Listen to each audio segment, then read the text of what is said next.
Bonjour à tous. Je vais effectivement tenter de vous expliquer pourquoi l'épargne salariale est un super outil pour valoriser votre marque employeur, d'autant plus dans le contexte de la loi Pacte qui a été votée la semaine dernière au Parlement. Alors c'est un exercice un peu périlleux de vous parler d'épargne salariale et de vous expliquer pourquoi c'est un outil sexy, parce que souvent quand vous parlez à des gens d'épargne salariale, la première chose qui va venir à l'esprit après intéressement et participation, souvent c'est compliqué, je ne comprends pas très bien et c'est relativement opaque. Euh, Pourquoi l'épargne salariale, souvent, c'est assez opaque dans une entreprise? Alors, je vais là m'adresser d'abord aux entreprises qui ont de l'épargne salariale. En fait, c'est opaque pour trois raisons. La première, c'est qu'au niveau du collectif, on communique souvent assez peu sur le dispositif d'épargne salariale. On en parle quand on rentre dans l'entreprise, on nous dit, ben, tiens, il y a un dispositif d'épargne salariale, ça fait partie du package global. Mais en fait, derrière, on connaît assez peu les règles. Comment on fait pour capter son intéressement, sa participation? L'entreprise communique assez peu dessus. C'est un peu mélangé entre com, RH, finance. Ensuite, la deuxième raison, c'est qu'à titre individuel, quand vous recevez votre prime d'intéressement, tous ceux qui ont déjà vu ça, c'est le cas de Louise, s'en souviennent, en fait, on reçoit sa prime et en fait, c'est un peu le moment de solitude où on n'a pas d'autre chose à faire que de demander dans l'open space d'écouter celui qui parle le plus fort ou de demander à la machine à café et toi, ta prime, tu l'investis dans quoi? On se retrouve à devoir investir dans les supports financiers et en fait, pour la majorité des gens, c'est un peu du chinois et on n'est pas très à l'aise dans le fait de se dire tiens, je vais investir dans les actions européennes, actions France ou autres. Et la troisième raison, c'est que pour vous, en tant que DRH, c'est pas un sujet sur lequel vous êtes non plus très à l'aise, en fait. Pourquoi? Parce que quand quelqu'un tape à votre porte pour vous dire qu'est-ce que je dois faire de ma prime, sur quel support l'investir, vous n'êtes pas conseiller financier, vous n'avez pas très envie de vous improviser sur le sujet, et vous avez surtout pas envie de vous improviser sur le sujet.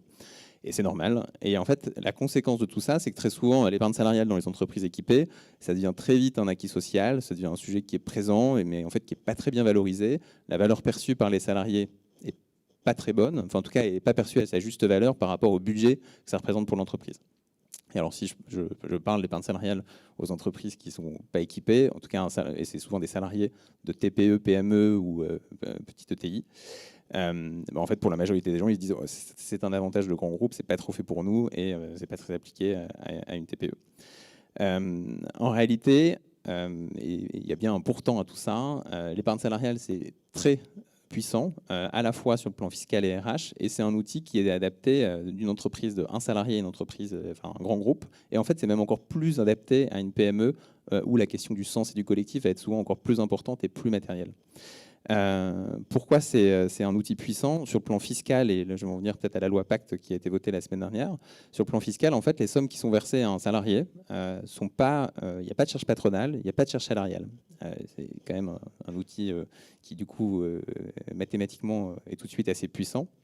Vous versez 1 000 euros à un collaborateur, à la fin, c'est un peu plus de 900 euros qui sont versés, il y a de la CSG-CRDS quand même qui passe par là, mais qui sont versés aux collaborateurs via l'épargne salariale, contre en moyenne autour de 380-400 euros pour une prime classique. Donc il y a une efficacité, pour le coup mathématique, qui est assez forte, c'est le premier élément, mais surtout, et on ne le sait pas forcément, on le sait pas forcément avant de s'y intéresser, et parce que ça paraît un peu compliqué, l'épargne salariale, c'est un outil RH aussi assez puissant, notamment l'intéressement. L'intéressement, c'est un accord d'entreprise que vous mettez en place dans la société. On a l'habitude de comparer ça chez nous à une course olympique. Il y a la participation, c'est part du gâteau, on est obligé de partager, on a plus de 50 salariés.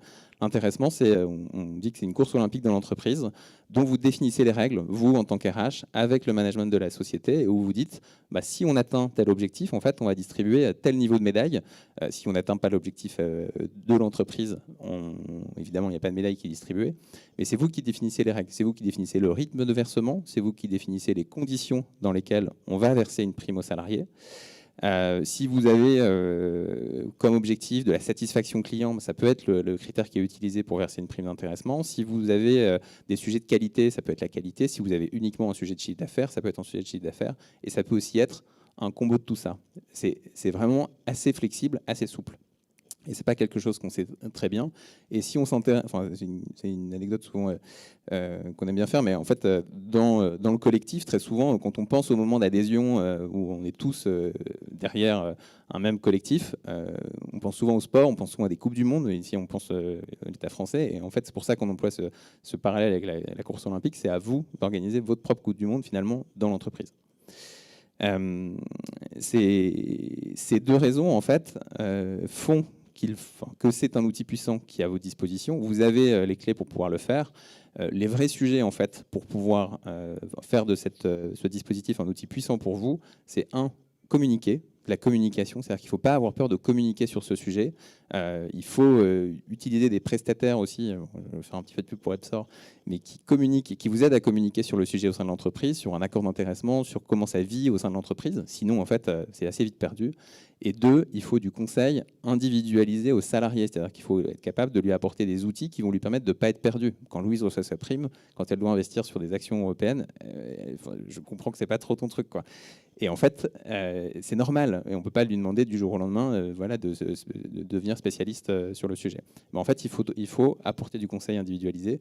Et ces deux douleurs, c'est deux sujets sur lesquels on a cherché à travailler avec Epsor. Donc, je serais ravi de vous en dire un petit peu plus par la suite. Merci à tous.